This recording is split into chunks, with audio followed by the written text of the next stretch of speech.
అందరికీ నమస్కారం. ముందుగా అందరికి కూడా దీపావళి పర్వదిన శుభాకాంక్షలు. గణేష్ గోల్డ్ తాకట్టులో ఉన్న బంగారాన్ని విడిపించి కొనబడును. సంప్రదించండి 9966651144. ఆంధ్రప్రదేశ్కు సంబంధించి ఈరోజు ముఖ్యమంత్రి కొడుకు నారా లోకేష్ వీళ్ళిద్దరు అసలు ఏం చేస్తారంటే చూస్తూ ఉంటే నా భూతో నా భవిష్యత్ అండి. ప్రపంచంలో బహుశా ఏ తండ్రి కొడుకులు కూడా మేబీ రాజుల కాలం నాటిదైనా పాసిబుల్ అయ్యిండొచ్చు ఇటువంటివి. బట్ రాజకీయ పరంగా అన్నప్పుడు, ప్రజాస్వామ్య పరంగా అన్నప్పుడు ఆఫ్టర్ 1947 మన స్వతంత్రం వచ్చిన తర్వాత ఏ రాష్ట్రంలో కానీ ఈవెన్ మన కేంద్ర వ్యాప్తంగా కానీ దట్ మీన్స్ మన నేషనల్ వైడ్ చూసుకుంటూ కానీ ఓ తండ్రిని మించిన తనయుడు, ఓవైపు తండ్రి మరోవైపు కొడుకు ఇద్దరు కూడా పోటాపోటీగా ప్రపంచ పర్యటన చేస్తూ ఆయా రాష్ట్రానికి దట్ మీన్స్ ఆంధ్రప్రదేశ్ రాష్ట్రానికి తీసుకొచ్చిన పెట్టుబడులు చూస్తూ ఉన్నా, తీసుకొస్తూ ఉన్న పెట్టుబడులు చూస్తూ ఉన్నా, తీసుకురాబోయే పెట్టుబడులు చూస్తూ ఉన్నా. ఆంధ్ర దశ తిరిగింది. ఉమ్మడి ఆంధ్రప్రదేశ్లో ఉన్నప్పుడు జరిగిన అభివృద్ధి అంతైతే ఉందో విభజిత ఆంధ్రప్రదేశ్ అంతకు మించి అభివృద్ధి కాబోదని నాకు అనిపిస్తుంది. శ్రీకాకుళం దగ్గర మొదలు పెట్టుకుంటే అటు అనంతపురం వరకు ప్రతి జిల్లా ఇదిగో దీనికి famous. Automobile hub, artificial intelligence hub, software industry, hardware industry, natural gas, not natural gas, natural resources, renewable energy, ఇక quantum valley, fisheries, pharma, innovative, medtech zone, electronic devices, అసలు కియా మోటార్స్, ఇలా అసలు ఆంధ్రప్రదేశ్లో లేని ఇండస్ట్రీ అంటూ ఏది కనపడదు మీకు. అన్నీ 16 నెలల్లో 10 లక్షల కోట్ల పెట్టుబడులు ఎవరండి తీసుకొస్తారు? ఈరోజు నారా లోకేష్ ఆస్ట్రేలియాలో పర్యటిస్తూ ఉన్నాడు. మన 18న వెళ్ళాడు, ఇంకో 2 రోజులు ఏమున్నట్టుంది పర్యటన. ఆస్ట్రేలియా వెళ్ళి అక్కడ ఆస్ట్రేలియా సెటిల్ అయినటువంటి 75 మంది తెలుగు వాళ్ళు, న్యూజిలాండ్ సెటిల్ అయిన 25 మంది తెలుగు వాళ్ళు, ఈ మొత్తం 1,00,000. వీళ్ళు కాకుండా ఇంకో 21,000 మంది స్టూడెంట్స్ ఉన్నారు.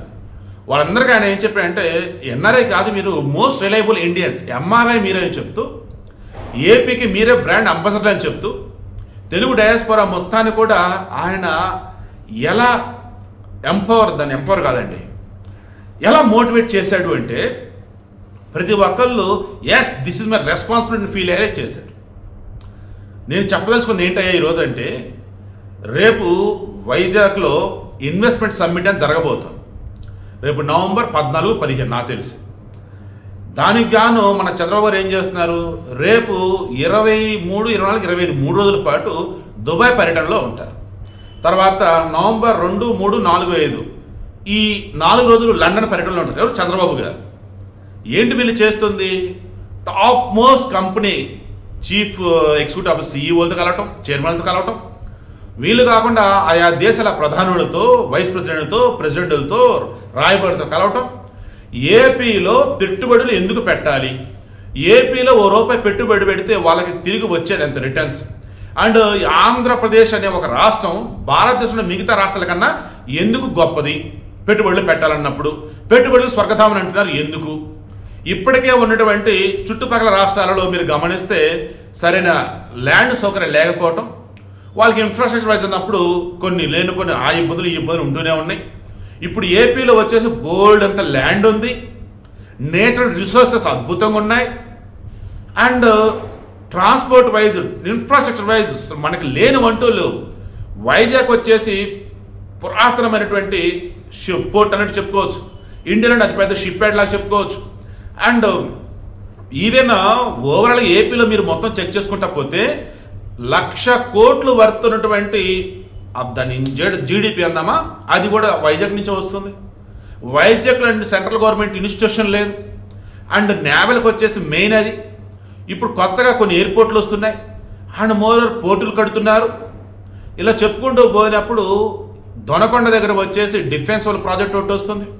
రేపు ఓరవకల్లు దగ్గర కానీ, ఇటు కడప కర్నూలు దగ్గర కానీ, దగదర్తి కానీ, ఇలా చెప్పుకుంటూ పోయినట్టు ఎక్కడికక్కడ మ్యానుఫ్యాక్చరింగ్ హబ్బులు, తర్వాత వచ్చినప్పుడు ఆటోమొబైల్ రిలేటెడ్ ఎక్స్ట్రాడినరీ వేలో ఇదిగో మా దగ్గర లేని ఇండస్ట్రీ లేదు, ఎందుకు మా దగ్గరకు రావాలి మీరు అన్నప్పుడు అటు తండ్రి ఇటు కొడుకు పోటీ పడి మరి ఏం చెప్తున్నారు?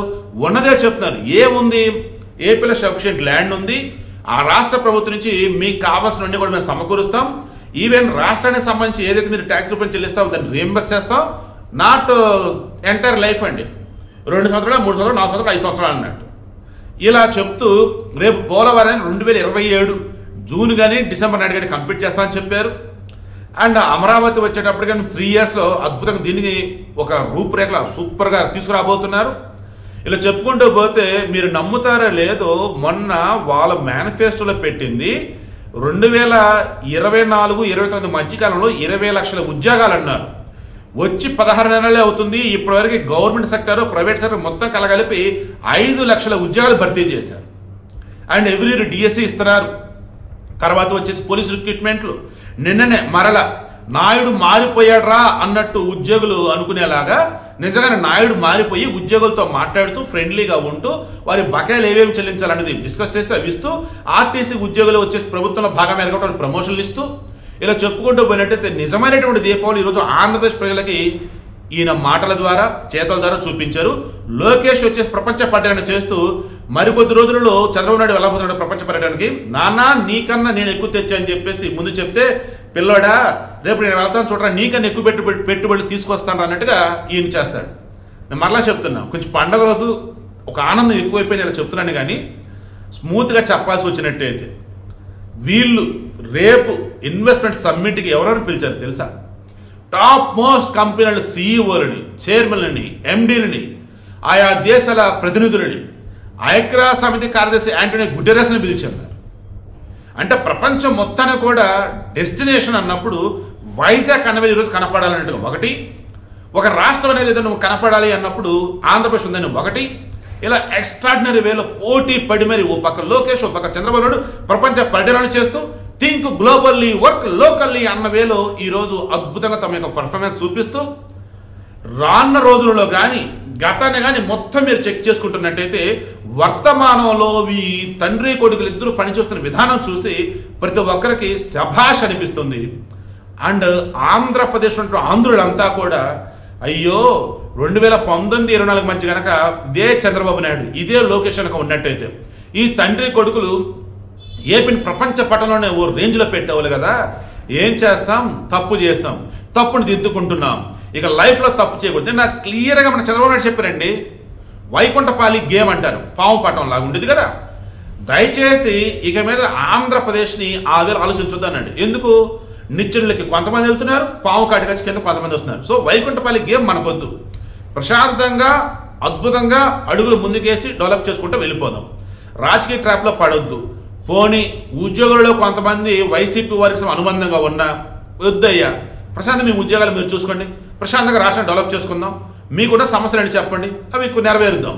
ప్రజెంట్ రాష్ట్ర ప్రభుత్వానికి సంబంధించి ఫైనాన్షియల్ ఉన్నటువంటి సమస్యలు ఏంటి, ఇందులో పథకాలకు వెళ్లాల్సింది ఎంత, ప్రభుత్వ ఉద్యోగాలు చెల్లించాల్సింది ఎంత, జీతాల రూపాయన ఎంత, వాళ్ళకి బకాయిలు ఉన్నది ఎంత, మొత్తం లెక్కలు కూడా చూపించి చెప్పేసి వారికి చేయగలిగినంత మీరు వాళ్ళు చేస్తున్నారు, చేస్తామని చెప్తున్నారు. సో అంతేగా నేను చెప్తుంది, ఈరోజు అన్ని వర్గాల వారిని చంద్రబాబు నాయుడు గవర్నమెంట్ సాటిస్ఫై చేస్తూ ముందుకెళ్తుంది. తండ్రి మించిన తనయుడిగా లోకేష్ కనిపిస్తూ ఉన్నాడు, చేతులు నిరూపిస్తూ ఉన్నాడు.